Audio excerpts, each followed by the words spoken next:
for them down there. The Tribune and some of the other newspapers, they had rigged up, they used to use a lot of lead in typesetting.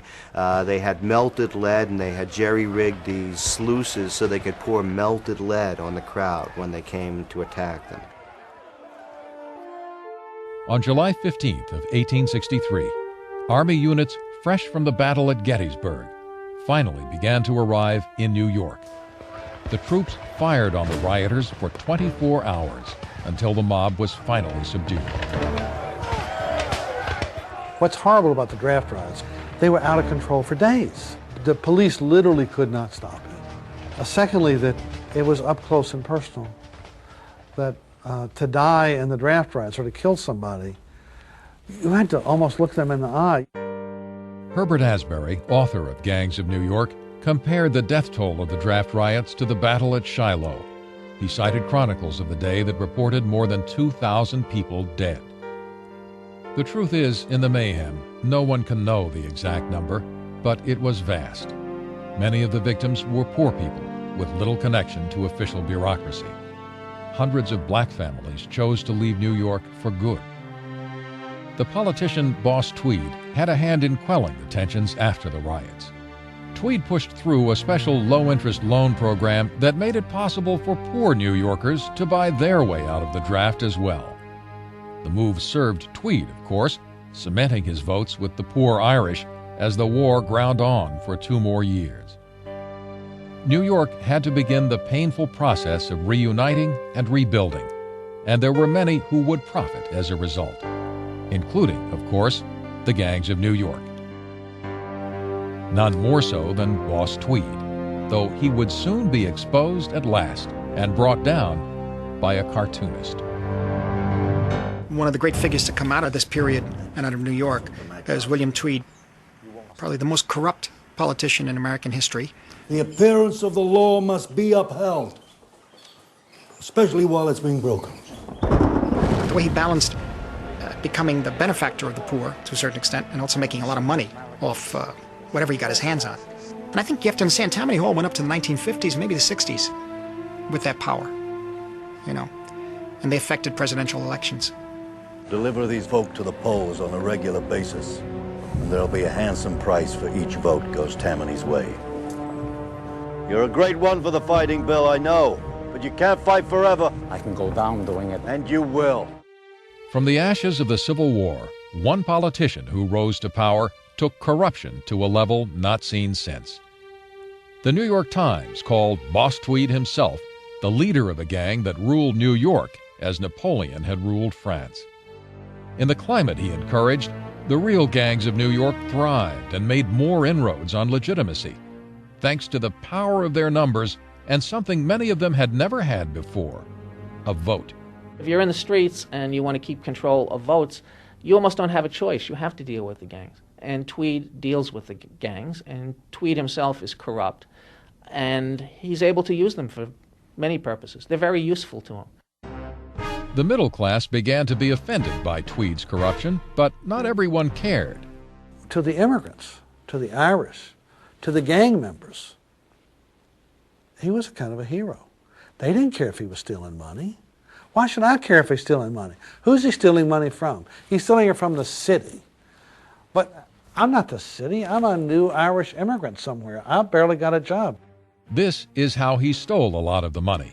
Tweed built the biggest monument to corruption left in New York today, the New York County Courthouse, or Tweed Courthouse. What's known as the Tweed Courthouse was the major boondoggle of the 19th century, where they paid astounding prices, buy a chair for $10,000. I mean, I'm exaggerating that, but not by much. It was a monument to graft. The New York Times had begun to investigate the outrageous overages in the construction of the Tweed Courthouse. It published front-page stories that would shock shameless defense contractors today. 11 thermometers purchased for $7,500, $41,000 for dust brooms, windows at $8,000 each. In today's dollars, the dust brooms alone would be worth $590,000. Tweed's corruption is unveiled or discovered by newspaper reporters who pursue him on that. And he at first doesn't think he's really threatened by it, that he can't be brought down as long as he has the votes. But the courthouse would be Tweed's final undoing, and in the end, it took a cartoonist to topple Tweed. Thomas Nast, the cartoonist, probably had more to do with the downfall of Tweed than any other single human being. Thomas Nast drew cartoons of Tweed and his ring of cronies for Harper's Weekly that were so unflattering Tweed himself was forced to comment, "I don't give a straw for your newspaper articles. My constituents don't know how to read, but they can't help seeing your damned pictures." The newspapers, which are another part of the spreading city and media and public opinion, launch a campaign against him and expose the depths of the corruption that he's brought about, and eventually that leads to his downfall. The government can't do anything but indict him because it becomes very clear who he is and what he's done. The Tweed ring collapsed in 1871. Tweed was arrested, slapped with legal charges, stripped of his assets, and landed in debtor's prison. He managed to escape to Spain, but Spanish authorities recognized him from Nast's famous cartoons, and he was returned to New York, where he died of pneumonia, penniless, in jail.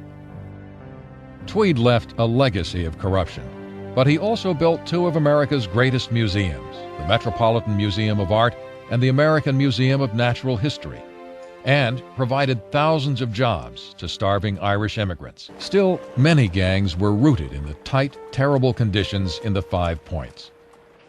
The most lasting impact of the draft riots in New York City is that people begin to look at the poor and the people living in these hovels and think, well, we can't just let them live like this. Not because we happen to like them, but because if we don't do something about it, it's going to be terribly dangerous. So in the aftermath of the draft riots, you have the first housing legislation, you have the first sanitary laws. Conditions would begin to change in 1877, when a young police reporter named Jacob Reese was assigned to cover the beat around police headquarters and the 5 Points, which he would eventually photograph. Reese would go on to lobby the likes of Teddy Roosevelt for reforms. Leading figures in New York society had lent their names and their efforts and their living rooms to have Reese come in and show his lantern slides. He put a face on the poverty and on the degradation that people were experiencing, and that was important because then as now, if you're not in it, you turn your face. In 1879, New York City finally passed a law requiring windows in tenements. Yet the city was still suffering from a depression so severe it could not afford to even build a pedestal for the new gift from France, the Statue of Liberty. America's identity was far from complete.